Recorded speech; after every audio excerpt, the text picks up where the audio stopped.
నమస్తే అండి. Welcome back to my channel Nayaki's Kitchen. ఈరోజు మన ఇంటి ప్రత్యేకం అల్లపు పచ్చడి అండి. చాలా సింపుల్ మెథడ్లో చూపిస్తాను. మన పెళ్ళిళ్ళల్లో కానీ ఇతర ఫంక్షన్లో వంట వాళ్ళు ఎలా చేస్తారన్నది ఆ టెక్నిక్స్తో మీకు చూపిస్తాను.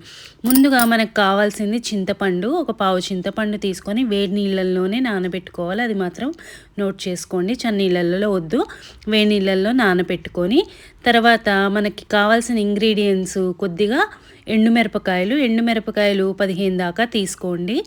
ఒక పావు చింతపండు 15 దాకా తీసుకోండి, సరేనా? తీసుకొని తర్వాత కొద్దిగా అల్లం ఒక 10 రూపీస్కి సరిపడా తీసుకోండి. ఒక చిన్న ముక్క చాలు, అల్లం ముక్క తీసుకొని అవన్నీ సిద్ధం చేసుకోండి. ఇప్పుడు ముందుగా మనం పోపు వేసుకోవాలి. 1 స్పూన్ మినప్పప్పు, 1/2 స్పూన్ శనగపప్పు తక్కువ ఉండాలి, మినప్పప్పు ఎక్కువ ఉండాలి. పచ్చళ్ళలోకి ధనియాలు, ఆవాలు, మెంతులు వేసి, జీలకర్ర మాత్రం వేయకండి, వేసుకొని వేయించుకోవాలి. చూసారా, అల్లం ముక్క కొద్దిగానే తీసుకున్నాను, పావు కన్నా కొద్దిగా తక్కువే ఉంటుంది.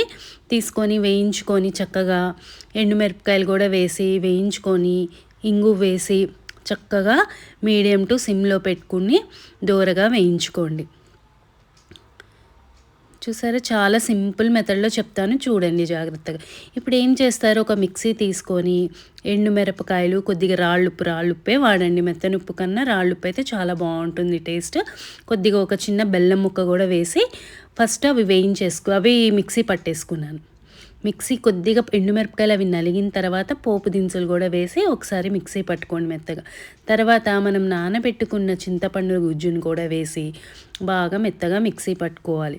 సో నేను కొద్దిగా కచ్చా పచ్చాగా వేసుకున్నాను. మీరు మెత్తగా కావాలంటే కొద్దిగా వేడి నీళ్ళు వేసుకొని ఇంకొద్దిగా పేస్ట్గా చేసుకోండి. తర్వాత అంతేనండి, అయిపోయింది మన అల్లపు పచ్చడి. చక్కగా ఒక గిన్నెలోకి తీసుకొని పోపు వేసేసుకొని సర్వ్ చేసేసుకోవడమే. చూసారా, ఎంతో కష్టం అనుకున్న అల్లపు పచ్చడి ఎంత ఈజీగా అయిపోయిందో. సో ఒకసారి నేను చేసిన విధంగా ట్రై చేసి ఎలా వచ్చిందో కామెంట్లో చెప్పండి. ఎవరైనా నా ఛానల్ చూస్తూ సబ్స్క్రైబ్ చేసుకోకపోతే please subscribe my channel. And thanks for